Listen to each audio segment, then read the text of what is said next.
that you are the sum total of all of the choices that you've made up until now. And anything about yourself or your life that you don't like or isn't working or isn't mobilizing you is to be looked at in terms of, can I grow? Rather than, why did I do it, or isn't this wrong? See, the two ways to motivate yourself are deficiency motivation, which says, where I am I don't like. I don't like what I've done. I don't like the fact that I can't do this well or I can't do that well. So I will list these things in my own repertoire, and then I will be constantly trying to repair those deficiencies, always assuming that I'm deficient, that there's something wrong with me, and I'm trying to fix it. And when you do that, you spend your whole life doing that. And you never arrive, because your life becomes a series of trying to get someplace else.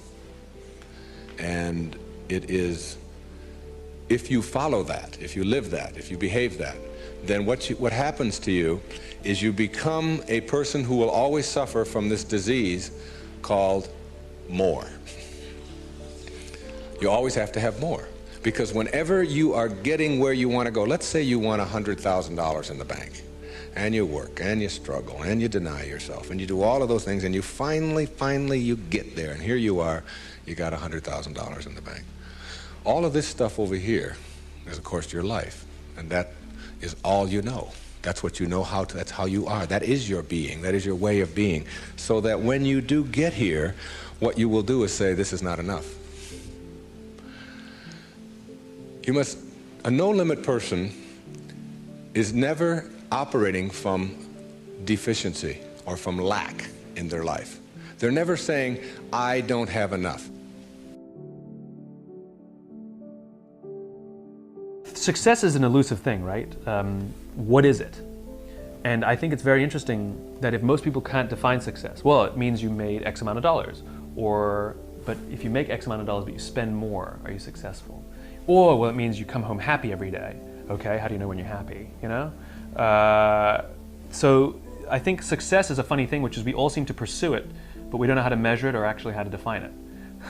So how do you pursue something that you can't measure? Fascinating. So when people say to me, how do you measure success? The question we all have to ask ourselves, am I successful? I don't know. I mean, I had a good year last year. And what does that mean? Does that mean I made a lot of money? Does that mean I was really happy? Oh, I'll let you decide, right? Maybe neither, maybe both.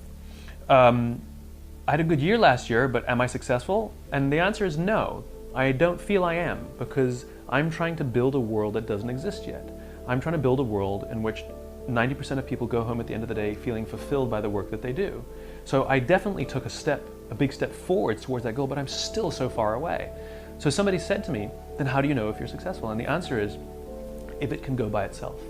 And so what is more interesting to me as a measurement of success is not the markers per se. It's not the financial goal or the size of the house that you want to buy. Those are nice things, go for it. But those are not measurements of success. Those are just nice things to collect along the way. Right. For me, it's momentum. I want to measure momentum, which is, you know, when something is moving and you start to see it lose momentum, you're like, uh-oh, give it a push, because if you don't give it a push, it's going to stop. And an object in stasis is much harder to get going. It requires a lot more energy to get something started than it does to keep it going, right? And so if you don't let it stop and you can keep it going, it's this, you know, it still might slow down there, but you can get it going again much easier. And for me, the opportunity is to get the ball rolling faster and faster and faster and faster and faster and bigger and bigger and bigger. It's like a snowball. And my responsibility is, because it's not rolling downhill yet, it's not on automatic yet, I need to still keep it going to find that critical mass where it can go, and at the point it can go by itself without me, then I will find something else to do. And that may not happen in my lifetime. I think we must all stop measuring promotions, salaries, and these things, but rather measure the momentum of your career. Does my career have momentum? Can I see it moving in the right direction? Can I see it gathering moss?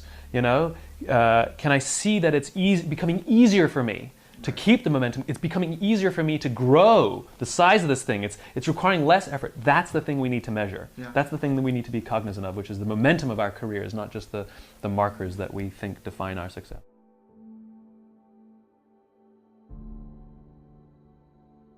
Well, I'm not comparing myself to any of these people, believe me. But you wouldn't say to Picasso, when are you going to put those brushes down? Get rid of the canvas. You've done it. Right. I'm an entertainer, first and foremost, but there's art involved here. And an artist has an obligation to be en route, to be going somewhere. There's a journey involved here, and you don't know where it is, and that's the fun. So you're always going to be seeking and looking and going and trying to challenge yourself. So without sitting around thinking of that a lot, it drives you and it keeps you trying to be fresh, trying to be new, trying to call on yourself a little more, you know? The difference in the great coaches and the average and ordinary coaches is the ability to get momentum and to keep momentum. Think about this, folks. A.O. Williams, for 20 consecutive years, grew. Now, during those 20 consecutive years, we changed companies 5 times. I had to terminate the #1 producer in our company on 2 different occasions, and it was almost impossible to get terminated, from A.O. Williams. We had wars with the regulators. We were kicked out of Mississippi for 2 weeks. Canada passed a rule where there was no part-time recruits. Texas limited the number of recruits so we could 350 a year. And with all of that, A.O. Williams grew for 20 straight years. Now, how do you grow? This is the difference in a pro, a real pro, and an average and ordinary coach. There are 3 things you do now to guarantee you keep momentum when you get it going. Number 1, you grow by multiplication. You grow by multiplication.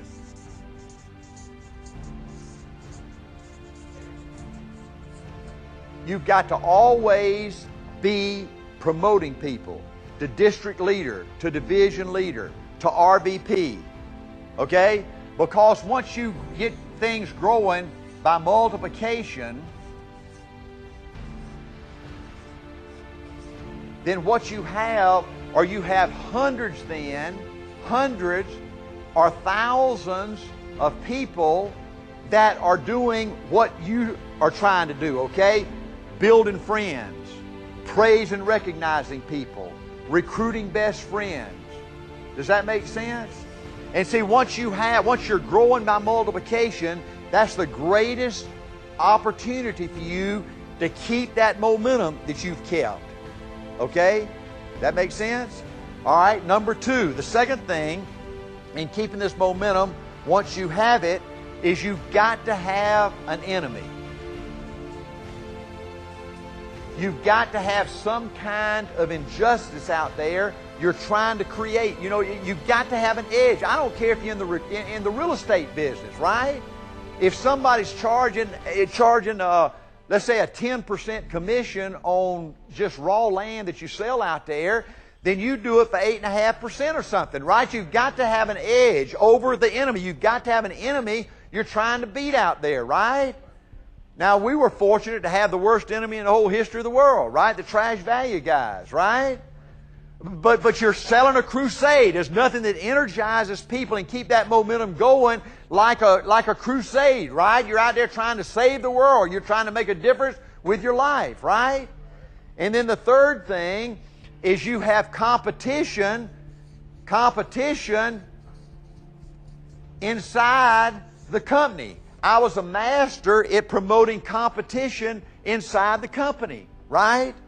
Like Lawrence Walker, I'd get him taking on Dick Walker, down in Tampa, Florida. I had a gift of always egging people along a little bit, okay? So if you want to keep momentum, once you get it, there are 3 keys. You grow by multiplication. You keep recruiting. Listen to this, folks. For 20 years, as president of A.O. Williams, the first thing I looked for every day on my desk, Kathy Herring, my secretary, the first thing I did when I went in the office before I talked to Bo or anybody and got in my million things I needed to do, okay? The first thing I did every morning was look at recruiting numbers. First thing I did every morning. The second thing I did was sign 200 go-go letters. That's the first thing I did and got that out of the way first thing every morning, right? And so you've got to have a way, I'm going to talk to you about that in a morning, to monitoring this kind of stuff so when you know, you can anticipate when you are slowing down, right? When you're fixing to hit a brick wall down the road, correct? So if you're growing by multiplication, if you've got people out there recruiting best friends, you're picking up policies of best friends, making presentations to best friends, building friends with their recruits, praising, recognizing people, promoting district managers, promoting division managers, promoting RVPs, and you've got people, and you're teaching people how to do all these same kind of things to build these powerful relationships, right? Then you're guaranteed that you're going to keep that momentum going. If you have an enemy, you've got to have an enemy. You've got to have something you can get people riled up about. And then the third thing is you create competition inside your own organization or inside the company. You can either live your dreams or live your fears. And I think the majority of people actually are not living their dreams, but are living their fears. So I want to ask you a question. What are your fears? What are you afraid of? What are you scared of? Because we all have fears, don't we? We all have something that's blocking us, that's holding us back. And as we begin to look at life, what we realize is that the reason that most people are not living out their true potential, are not doing all of the things that they would really like to do, is because of fear. Some people call fear false evidence or expectations appearing real. I had a real momentum going from college on through all these roles and plays that I just mentioned, right up until doing Carbon Copy in 1980, 81, and I didn't get any work for about 6 months. And I thought, well, okay, wait a minute. There's always work at the post office. Yeah, or I go back to biology. I better go back down to the city council meeting. But I got a small play, a one-act play about two guys, one named Malcolm and the other named Elijah. I was even saying Elijah when I first read it. I'm like, this Elijah guy. I'm looking at him. I'm like, yeah, it's Malcolm. All right, it's a good part, big role. And that really jump-started my career again because the play went over very well. We did it down at the New Federal Theater, Henry Street Settlement. And that I went right from that play to a Soldier's Play off Broadway, and right from a Soldier's Play to St. Elsewhere.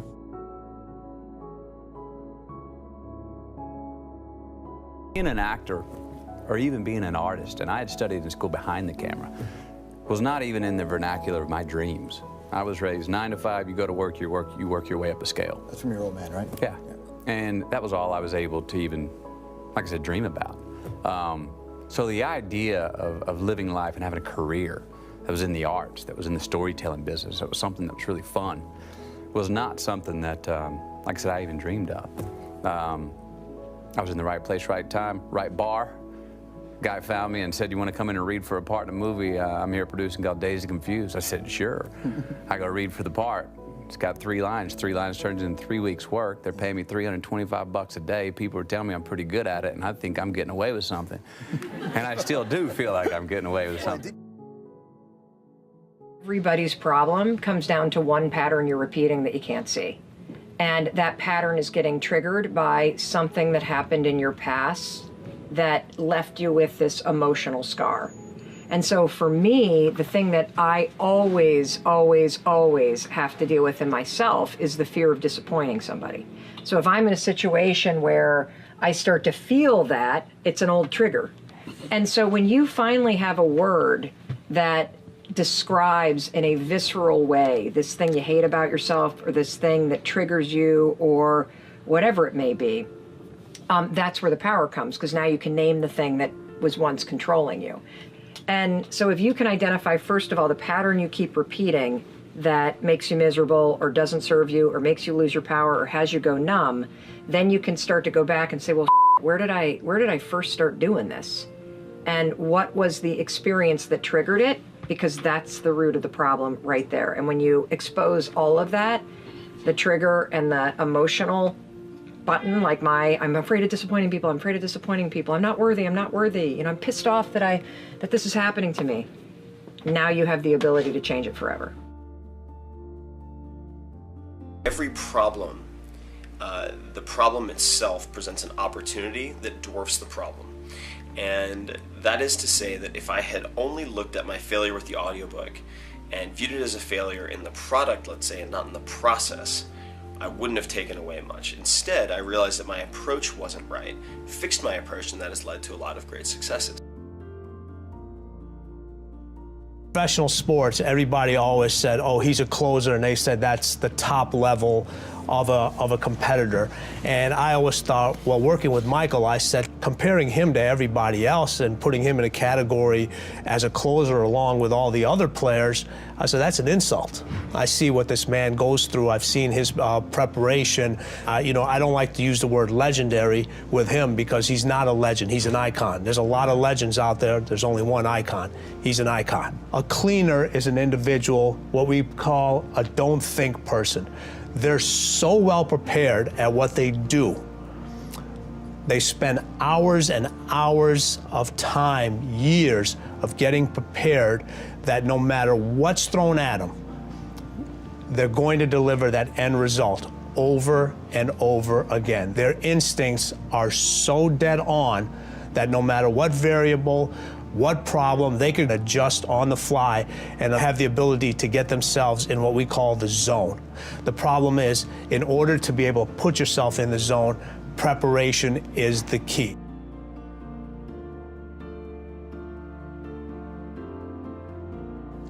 So deciding as you look at your life, as you look into the future and say, what fears am I holding on to? What fears that I'm allowing to imprison me, that's keeping me from breaking out, that's keeping me from living up to my true potential, that's keeping me from really being happy, that's keeping me from having a sense of adventure and excitement in my life? What's keeping me from controlling my destiny? What fears that I'm giving that permission to?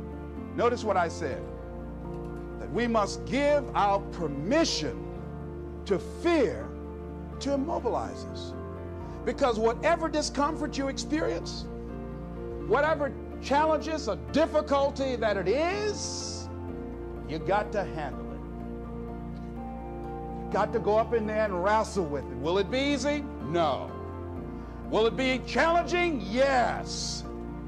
A friend of mine who's going into recovery. He's been addicted to crack cocaine for years and alcohol. And he was talking about how challenging it was and why he was dreading going into cold turkey. I said, what do you want me to tell you? That it's going to be a picnic? No, it's not. It's going to kick your butt? Yes, it is. Are you going to want to die? Yes, that's a part of it. But that's just what you must go through in order to get where you want to go. And guess what? You are strong enough to do it. You're strong enough, and your life is worth whatever you have to go through to get past this addiction. Whatever you have to do.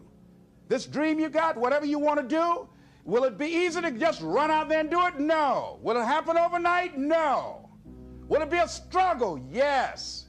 Will there be times when you can't make ends meet? Yes, that's a part of it. Will there be times you won't know what to do? Yes, that's a part of it. Someone always be detached? Okay, straightforward question. The answer is no. Someone shouldn't always be detached, because otherwise you aren't enjoying anything in your life. So don't always be detached, no. But at the same time, that being said, you should be aware all the time if you are getting sucked into the emotional vortex, right? You've got to be aware of that. Once you have that awareness, you don't need to be detached all the time at all. Yeah. I'm not always detached at all, but I've got clear warning signs. When things start going sideways, and I start going down some vortex, I know immediately and I just detach. Yeah. So it's really easy. But it does take practice, and eventually you realize that, you know, when you're feeling overwhelmed or when you're feeling emotional and you're feeling angry or you're feeling frustrated, when you start feeling those things and you sense them really quickly and you recognize them, you just detach, boom, you're done. Yeah. So that's what you got to do. Start recognizing those red flags so that you can enjoy the good things, and when something starts getting crazy, you can detach. Yeah, so it's like an overall skill of being able to control when to detach and when you don't have to. Being able to identify when you need to detach, then being able to detach, then you're good. Habits. Good habits will give you results that stick. Bad habits will destroy everything. I have some bad habits. That's right. All my habits are not great. So if you've got some bad habits, don't feel bad. So does your next door neighbor. So does your mentor, your coach. So does your mother and father if they're alive. So does everyone. And the trick of life is to replace a bad habit with a good habit. I used to hang around bars all the time. And one day I went in, I picked up a glass and I looked around and I thought, they're all bums in here. And then it dawned on me, I'm always here. I learned something. I put the glass down and I said, I'm never coming back here again, and I'm never going to drink this, and I never did. That was a long time ago. But you know what I did? I went from spending all my money in the bar to the racetrack, and I started to bet it all on horses. So I went from making somebody with a bar get wealthy, and then I started to feed the horses. And one day I woke up and I learned something. If you don't consciously and deliberately replace a bad habit with a good habit, you will automatically create another bad habit. Now, what is a habit? A habit is an idea that has been planted in the garden of your subconscious mind and then repetitively fed for a sufficient period of time that you act on it without giving any thought to it. I'll give you an example. I want you to right now mentally imagine you're pulling on your underwear in the morning. What foot do you put in first? I put my right foot in. If I tried to put my left foot in my underwear first, I'd stagger and I'd fall over. You may say, what's this got to do with it? It's got everything to do with it. Why do I put my right foot? You may put your left. Certainly a lot of people do. Well, when I was just a little gaffer, didn't have a clue of how to put underwear on, my mother or my grandmother or my father or somebody came along and they had the underwear read, put your foot in here. Your other foot. What did they do? They had the underwear prepared as if they were going to put it on. And so pretty soon, I was doing it like they were doing it. They, through repetition, planted the idea in my mind. Well, now think of this. You don't just form habits of how to get dressed. You form habits to do everything that you do. And some of them are not that productive. Any idea that you keep dwelling on and impressing upon your subconscious mind becomes fixed in the subconscious mind. A habit is nothing but an idea that's fixed in the subconscious mind that you act on without giving any conscious thought. Many years ago, I went in to train the Prudential Insurance Company of America, their agents. I ended up training all of their agents, and I only got them to do two things. This is in the early 70s. I got them to form the habit of being in front of a prospect before 9 a.m. and ask everybody they talk to purchase $100,000 worth of insurance. I said, you don't have to sell them, just give them the opportunity to say no. You know, the sales in that company went up by hundreds of millions of dollars. I had a retired VP tell me he thought it was $1 billion. Just changing two habits. What habit do you want to change? I'm forever checking out habits I've got. I'm in the habit right now of changing my diet. And you know something? I've been doing it for going on 3 weeks. It's getting easier, but it's still not that easy. I'd still like to reach over and eat some of that when nobody's looking. Doesn't work. Doesn't work. I'm looking. What habit are you going to form? And you shouldn't try and form more than two at once. It'll become too big and too heavy and you won't form any. Make up your mind you're going to do it every day, every day, every day, until you don't have to think about it, and then you'll automatically do it. I guarantee you, this idea will change your life. Think about it all day. because that is definitely an idea that will give you results that will stick. Any type of danger, right, gives you this flight or fight response. So train. It starts with training. Jiu-jitsu, boxing, Muay Thai, wrestling, shooting, competing, right? You get used to those butterflies when you compete. You get those butterflies and you get used to them. And so train and get used to seeing how that reaction, what that adrenaline feels like, and also get used to understanding what the superior action is, right? Fight or flight. Because sometimes flight is the correct response. Sometimes fight is the correct response. But what you want to do is you want to be able to assess and dictate which response you're going to give and not just do whatever your instinct tells you, because sometimes your instinct might be wrong. And so again, I don't know what the situation where you're going into, but whatever it is, because people get the fight or flight response to everyday things too, like public speaking, right? Oh yeah. Rock climbing, and that's why I say, do these things, train in them. So public speaking, rock climbing, if you want to get good at rock climbing, you want to get over that fight or flight response when you get out, go rock climbing. You'll get used to it. You scared of heights, go start parachuting. You'll get used to it. You're scared of the water, get worked up and go through swimming and then become scuba certified. Just the things that you're not comfortable with, get comfortable with being uncomfortable. What's the next piece is that you accept yourself, then you accept the fear as a fact and not a force. See, when you accept yourself and you accept fear as a fact, that means that it's something that happens, it's something that you're going to experience, but it is not a force to hold you back. It doesn't have any special power other than that you give it. So you accept the fact that you are afraid, and then you move on anyhow. You move on past it, and you do whatever you've got to do. Talk to you about where you're going and what you want to do with your life. You see, most people never go after what they want because they don't know every step they have to take to get there. I want you to think of a person going up the side of a wall of ice. Now, the only rule for reaching a goal that you have to know is knowing where you're going and knowing that you're going to get there. You do not have to know how you're going to get there. Now pay attention to this for a moment. Imagine the climber has all his equipment. He's got his crampons, he's got his climbing rope, his hardware, his ice axes. How does he get to the top?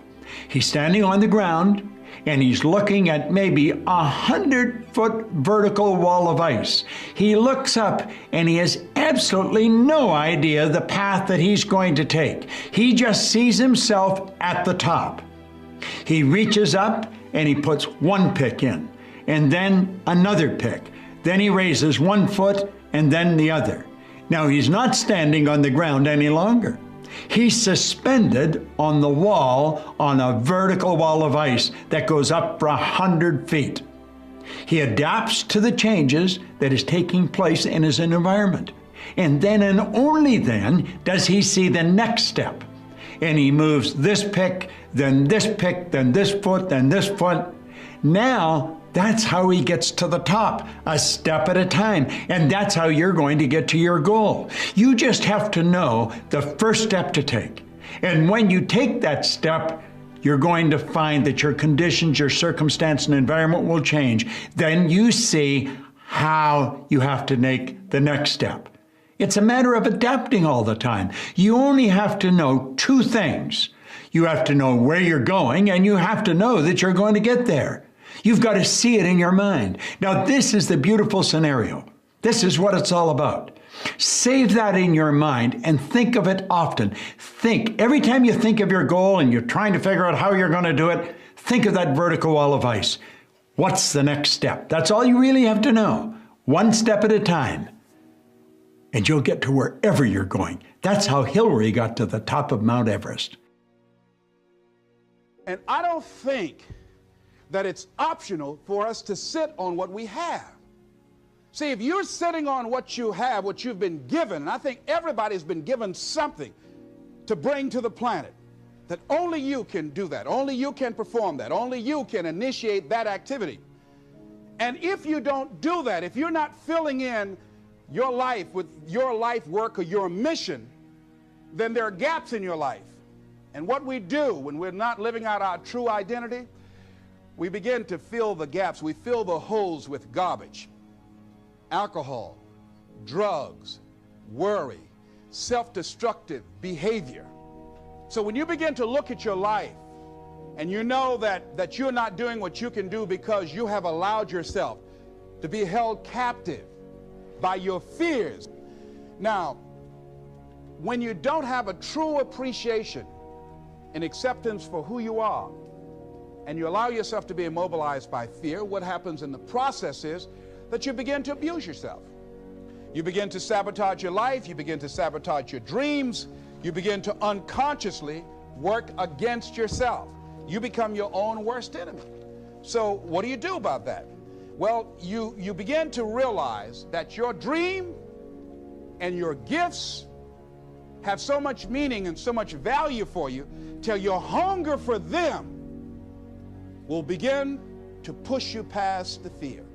Your hunger to have them will give you a special drive. As you work on yourself, as you begin to acknowledge your true identity, the true power that you have, the true capacity you have to bring about change, the miracle-working power that you have within yourself to do the things that you want to do. Your present or past results have absolutely nothing to do with what's going to happen from this point forward. Now, that was the point that Ray Stanford drilled into my head. You see, I kept thinking, well, gee, I'm such a mess up. You know, I've done everything wrong up till now. I'm 26, I'm broke, I'm not happy. Everything was wrong. He said, Bob, that's all in the past. He said, every moment is a new moment. We shouldn't condemn ourselves. And he said, what you were yesterday, you paid for. What you are today, you decide upon. That's exactly what your word's saying. This power in no way is limited by precedent. Even in a creative state, we sometimes don't understand that. Do you know why airplanes, right up to today almost, have wings on them? Because birds have wings. Birds fly, they have wings. If you're going to get a plane to fly, you got to put wings on it. Do you? No. We've got planes flying without wings today. You know why? Never did need wings. But you see, the thinking was, to a degree, limited by precedent. Birds fly with wings, planes have to have wings. Planes do not have to have wings. You're creative. If you can visualize it, you can do it. It doesn't matter what it is. That's what Hill said. Anything the mind can conceive and believe, it can achieve. The main reasons that people don't get what they want is because they don't actually figure out what it is. And the probability that you're going to get what would be good for you, let's say, which would even be better than what you want, right? Because, you know, you might be wrong about what you want easily. But maybe you could get what would really be good for you. Well, why don't you? Well, because you don't try. You don't think, okay, here's what I would like if I could have it. And I don't mean in a way that you manipulate the world to force it to deliver you goods for status or something like that. That isn't what I mean. I mean something like, imagine that you were taking care of yourself like you were someone you actually cared for. And then you thought, okay, I'm caring for this person. I would like things to go as well for them as possible. What would their life have to be like in order for that to be the case? Well, people don't do that. They don't sit down and think, all right, you know, let's figure it out. You've got a life. It's hard, obviously. It's like 3 years from now, you can have what you need. You got to be careful about it. You can't have everything. You can have what would be good for you, but you have to figure out what it is, and then you have to aim at it. Well, my experience with people has been if they figure out what it is that would be good for them, and then they aim at it, then they get it. And it's strange because it's a strange thing. It's not quite that simple because you know, you may formulate an idea about what would be good for you, and then you take 10 steps towards that, and you find out that your formulation was a bit off, and so you have to reformulate your goal. You know, so you're kind of going like this as you move towards the goal. But a huge part of the reason that people fail is because they don't ever set up the criteria for success. And so, since success is a very narrow line and very unlikely, the probability that you're going to stumble on it randomly is 0. And so there's a proposition here, and the proposition is, if you actually want something, you can have it. Now the question then would be, well, what do you mean by actually want? And the answer is that you reorient your life in every possible way to make the probability that that will occur as certain as possible. And that's a sacrificial idea, right? It's like, you don't get everything. Obviously. But maybe you can have what you need. And maybe all you have to do to get it is ask. But the asking isn't a whim or today's wish. It's like, you have to be deadly serious about it. You have to think, okay, like, I'm taking stock of myself. And if I was going to live properly in the world, and I was going to set myself up such that being would justify itself in my estimation, and I don't mean as a harsh judge, exactly what is it that I would aim at? Sit on your bed one day and ask yourself, what remarkably stupid things am I doing on a regular basis to absolutely screw up my life? And if you actually ask that question, but you have to want to know the answer, right? Because that's actually what asking the question means. It doesn't mean just mouthing the words. It means you have to decide that you want to know. You'll figure that's out so fast it'll make your hair curl.